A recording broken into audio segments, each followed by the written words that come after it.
Welcome to the podcast.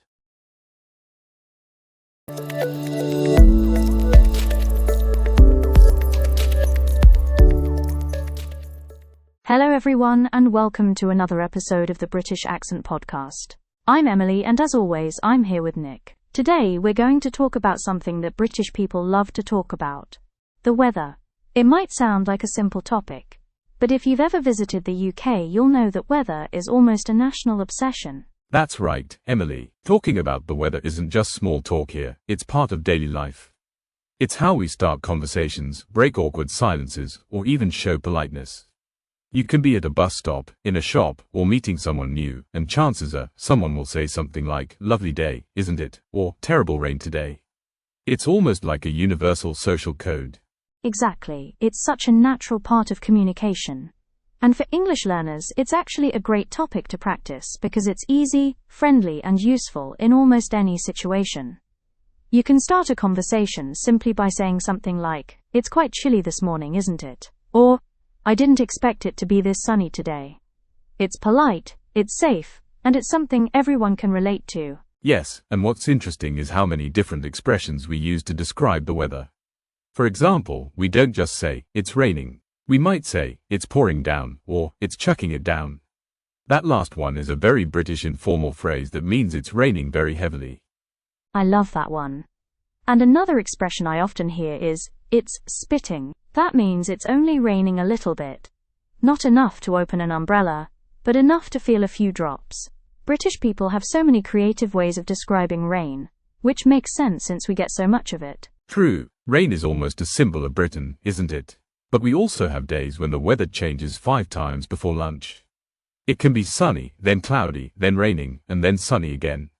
That's why people often say, if you don't like the weather, just wait a few minutes. I've heard that one so many times. It's funny because it's actually quite true. You can leave the house in the morning wearing sunglasses and a light jacket, and by afternoon you might need an umbrella and a scarf. It's unpredictable, and that's part of the reason why it's such a big topic of conversation. Definitely. And for learners, it's useful to know the common adjectives we use for weather. For example, sunny, cloudy, windy, foggy, chilly, freezing, or mild. You can also add intensity with words like a bit, quite, or really. So you can say, "It's quite windy today," or "It's really cold this morning." Yes, and another thing is pronunciation. Some learners might pronounce words like weather incorrectly. It's not weather or weeder, it's weather, with that soft gord sound. And the word temperature can also be tricky. Many learners try to pronounce every syllable, but in natural speech we usually say it quickly, like temperature. That's a good tip, and we often use connected speech when we talk about weather. For example, "It's a bit cold today" sounds more natural when it flows together. "It's a bit cold today."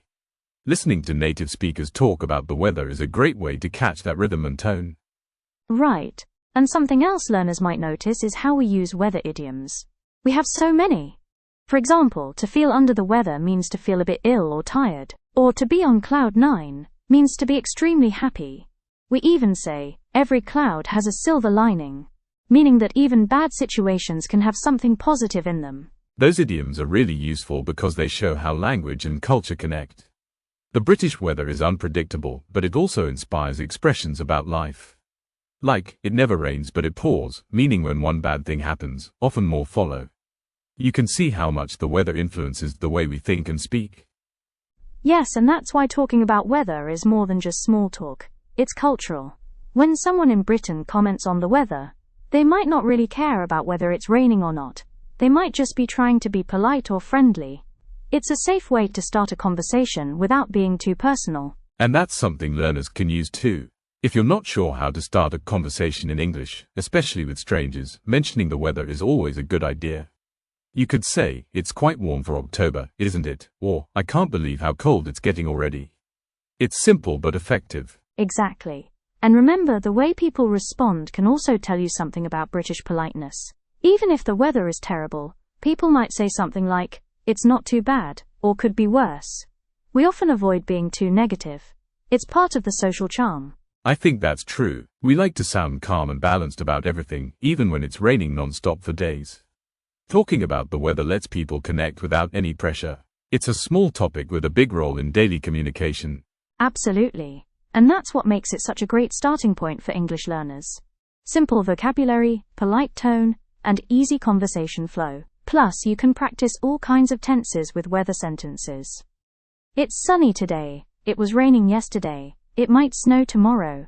It's a natural way to review grammar while speaking. That's a great point. You can use weather sentences to practice future tenses too, like, it's going to rain later, or, it will probably be windy tomorrow. The topic is flexible, and that's why teachers often use it in lessons for beginners and intermediate learners. So if you're learning English and you want to sound more natural in conversation, start with small topics like the weather. It's not boring at all once you realize how much language and culture it involves. And next time someone says lovely day, isn't it, you'll know exactly how to respond. That's right. And we'll talk more about how to respond naturally in conversations like that in the next part of this episode, where we'll practice a few real-life dialogue examples you can use anywhere in the UK. So stay with us. We'll continue right after this short break. Alright, welcome back. Let's get straight into some real examples of how people in the UK talk about the weather in everyday situations. These are the kinds of conversations you might hear at the bus stop, in the lift, or even at work. They're simple, friendly, and sound very natural. Let's start with something casual. Imagine you're standing at a bus stop next to someone you don't know. You could say, "Can't believe how cold it is today," or "It's freezing this morning, isn't it?" That simple comment often opens up a conversation without feeling awkward or forced. Exactly. And the typical British response would probably be something like, "Yes, it's absolutely freezing," or "Tell me about it. I had to scrape ice off my car this morning." Notice how people often add a personal detail after agreeing. It makes the conversation feel more natural and friendly. That's a great observation. Weather talk often starts small, but can lead to a longer chat.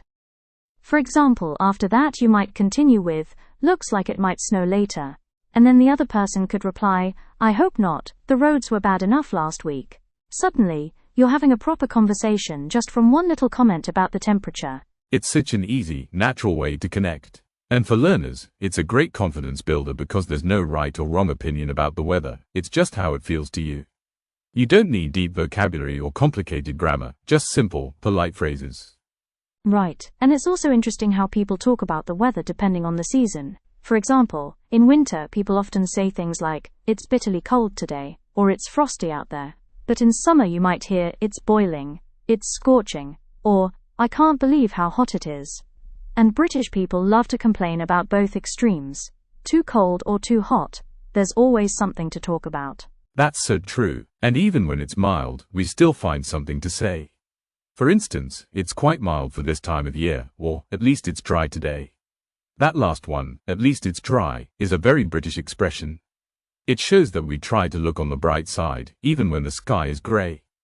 And you'll notice that tone plays a big role too. The same sentence can sound friendly, sarcastic, or surprised, depending on how you say it. For example, "Lovely weather, isn't it?" could be genuine if it's sunny, or ironic if it's raining heavily. So learning to catch tone and context is important. Yes, exactly. And that's a big part of sounding natural in English, matching your tone to the situation. When you practice, try saying the same sentence with different emotions. It really helps you develop a more flexible, fluent way of speaking. That's a great tip. Another thing I often notice is that when people meet in offices or workplaces, the first few seconds of conversation are nearly always about the weather. Someone might say, "Did you get caught in the rain this morning?" Or, "It's supposed to brighten up later." It's a polite ritual. It fills that small silence at the start before you move on to other topics.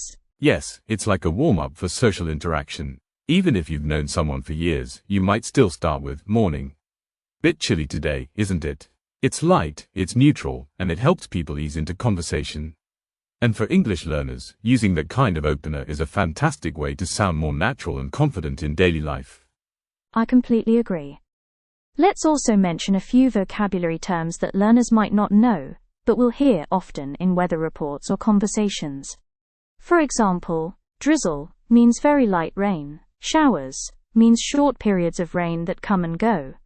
And overcast means the sky is completely covered with clouds, but it's not necessarily raining. Yes, those words appear all the time in forecasts. You might hear, "It'll be mostly cloudy with scattered showers," or "Expect drizzle in the morning and some sunshine later." It's useful vocabulary not just for talking to people, but also for understanding TV and radio weather updates. And then there are more dramatic words like stormy, thundery, or humid. British summers can sometimes feel humid, warm but slightly sticky because of moisture in the air. And in winter, you'll hear people talking about frost, sleet, or even hail. So learning these terms helps you describe conditions more precisely. Definitely. And we also use temperature words differently in Britain than in some other countries. For instance, we often say, a bit chilly, or rather cold, instead of very cold. It's the classic British understatement. Even if it's freezing, we might say, it's a bit nippy out there. It sounds polite and soft. That's such a key point. Understatement is part of British culture. We often downplay things, even the weather. So instead of saying, it's a terrible storm, we might say, it's a bit wet today. It's a very British way of speaking, modest, calm, and slightly humorous. Exactly, and that's something English learners can practice too. Using gentle words like a bit, quite, or rather makes you sound more natural and polite. For example, instead of it's hot, you could say it's quite warm today. It softens the tone and sounds more native. Let's also mention the cultural side a little more. Talking about the weather isn't just about the actual temperature or rain, it's also about social connection. If you're new in the UK, or you're learning British English, starting a conversation about the weather shows you understand that culture of polite small talk. It's not about deep meaning, it's about creating comfort and friendliness. That's a beautiful way to put it. Weather talk is really a bridge between strangers. It makes social situations smoother. And once you get used to using these expressions, it becomes automatic. You won't have to think twice before saying something like, can't believe how windy it's been lately. Right, and I think it's also a good exercise to pay attention to how people respond. Sometimes they might agree, sometimes they'll add a personal story, like, yes, it's been awful. My umbrella nearly flew away yesterday. It's a small but genuine exchange. And that kind of natural back and forth is what helps you build confidence in speaking English. You're not just memorizing phrases, you're learning to flow with conversation. You start to listen for tone, rhythm, and timing. Exactly. It's about rhythm and flow. And the weather, funny enough, is a great way to learn that rhythm because it's so repetitive and familiar. You can use it every single day, and it never sounds strange or out of place. So in the next part, we'll go even deeper into that. We'll practice some short dialogue samples that sound exactly like how people talk in real life, in shops, cafes, offices, and on the street. You'll see how to start, continue, and respond naturally in British-style conversation about the weather. That's right. And we'll also include some pronunciation practice for key words and phrases, so you can shadow along and improve your listening and speaking at the same time. Alright, that's a good place to pause for now. We've covered quite a lot about how British people talk about the weather, from common phrases and idioms to pronunciation and polite conversation starters. Yes, and hopefully, you've learned that weather talk isn't boring at all. It's actually a great way to sound natural, polite, and confident when speaking English. You can use these expressions anywhere, with friends, coworkers, or even strangers. Exactly. And next time you hear someone say, lovely day, isn't it? You'll know how to respond in a way that sounds perfectly British. Stay tuned, and we'll see you in the next one.